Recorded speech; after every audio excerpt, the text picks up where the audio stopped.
My next guest starred in the film Forgetting, Sarah Marshall. He's also one of the most popular stand-up comedians in the United Kingdom, and you can see him this weekend at the Just for Laughs Comedy Festival in Montreal. Please welcome Russell Brand.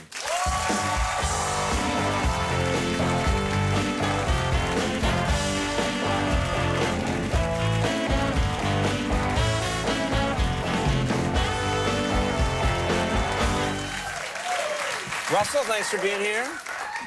So much to talk about. I've heard so much about you. I wanted to meet you, talk to you. Your shirt is so open. Not in a bad way. Yes, don't look at it as a sexual advance. It's merely a sartorial coincidence. Ah, okay, all right. This is an opening of a shirt, not the opening of a sexual opportunity. Yes, well, thanks for telling me, because I'm gonna dive right in there. First of all, I gotta ask you, I notice hair for obvious reasons. I got my own thing going on. Your hair is quite unusual, and in all the photographs, it looks quite wild and sometimes insane. How do you get your hair to look like that? Well, I might ask you the same question, sir.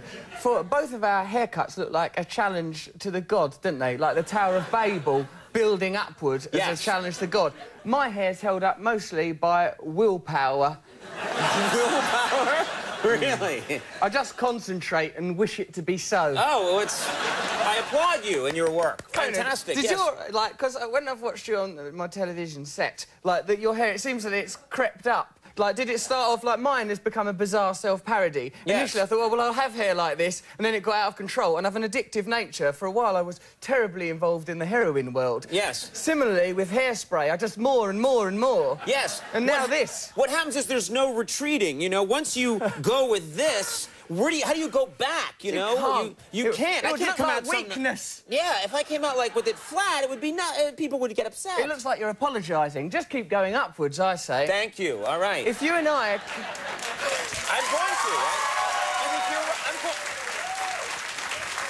We could build an arc. We could build an arch of hair across the Yes. Atlantic between our two countries. Yes. Uniting like that. This is a fantastic idea. Our hair touching in the mid-Atlantic. A glorious rainbow. Yes. We'd make a mockery of Lindbergh's achievements. Is that Well, that's what I want to accomplish. Yes. Okay, you are you're becoming a big star here. You're a superstar in the United Kingdom. You're one of the hottest stars in that country. How do you handle celebrity? It must be quite intense for you. How do you handle it? Well, I exploit it for my own free will. Oh.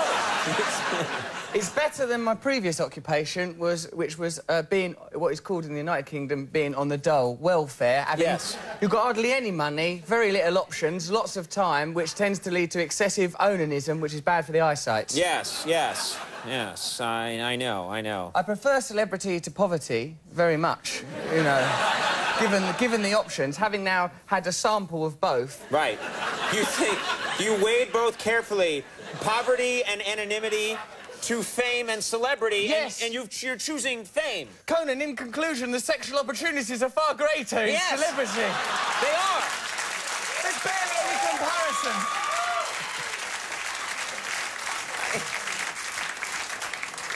I have not found that to be true. Have you made a marital commitment to a lady? Yes, but even before. We'll talk about that later. Why dwell on me? Your own career is going so well. You performed for the Queen. Now, in your country, that's just considered the highest honor. What was it like to perform for the Queen? It's a great deal of pressure, Conan, on account of the protocols. Before meeting Her Majesty the Queen, a flunky will meet you and say, when you meet Her Majesty the Queen, you will call her ma'am. You will call her ma'am. See, already I've forgotten. Ma'am as in arm, not ma'am as in jam. You will bow from the head, not from the waist. Don't overbow. Don't curtsy. She won't think it's cute. You must be polite. But when you actually meet her, all them words are ringing in your ears. It's brought terrible pressure, and part of my mind is always against me. Look at this haircut. That part of my mind, Conan, whilst I'm trying to think, call her ma'am as in jam, not ma'am as in arm, bow from the head, not from the waist. A little part of me is thinking, grab her boobs. A little part of me.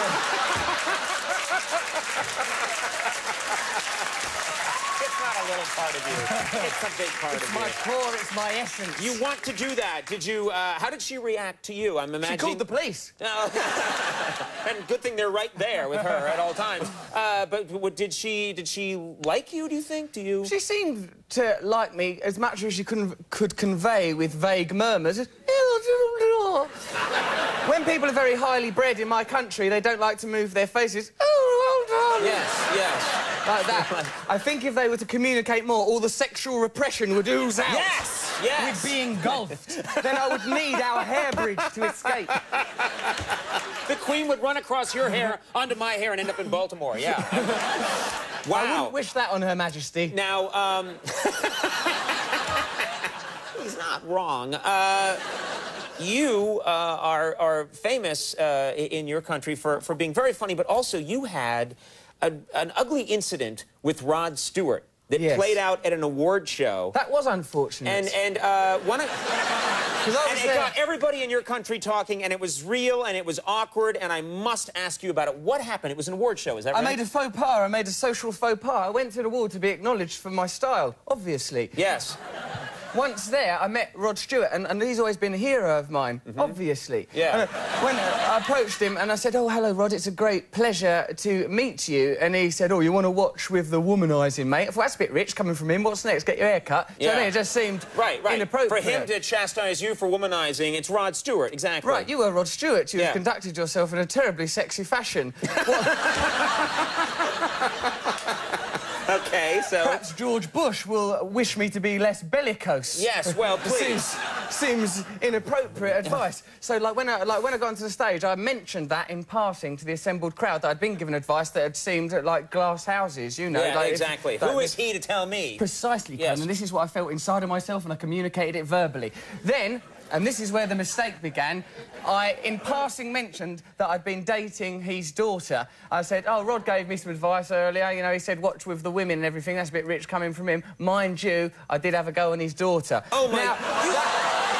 You said this is a televised award show. Yes, a terrible mistake. Because also, there had been no sexual congress between his daughter and I. We'd merely been dating as if in Edwardian Britain. I'd held a parasol for her very briefly. Yeah.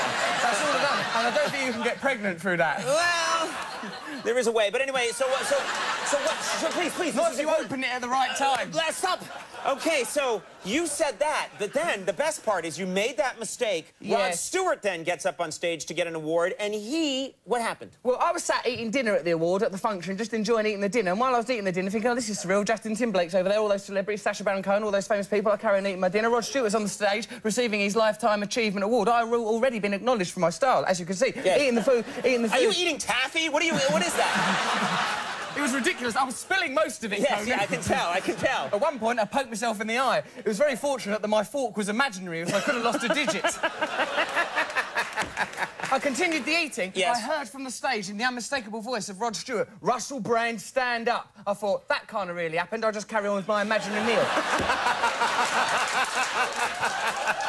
It happened again. It happened again? This time more warlike. Yes. More aggressive. Yeah. He goes, "Stand up." I thought, oh, no, this shouldn't be happening in my life. Then so I had to stand up, because that's not fair, is it? That sort of thing happens in nightmares. Then it happened in actual reality. It spilled into reality, Exactly, Conan. yes. We've got boundaries. I thought we had a deal with the world of dreams. We keep away from them, they stay away from us. I stood there, and he started to berate me. "You stand here now and tell me you didn't have it off with your daughter." So I'm very sorry, Rod Stewart. I'm very sorry I didn't have sex with your daughter. I apologise for inferring that. I apologise. It's very bad manners. And I thought, this is a little bit out of order, you know. Here am I, there to receive an award for being a very stylish man, only to be berated by a man who, in his prime, wore leopard skin tights on a daily basis.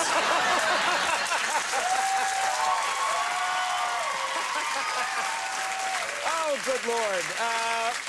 Ladies and gentlemen, Russ will be at the Just for Laughs Festival in Montreal tomorrow through Saturday, and at Blender in New York City Sunday and Monday. Yeah. Russell, funniest person I've talked to in a long time. Please, thank you. Russell Brand, everybody. We'll be right back. Eugene Merman, stick around.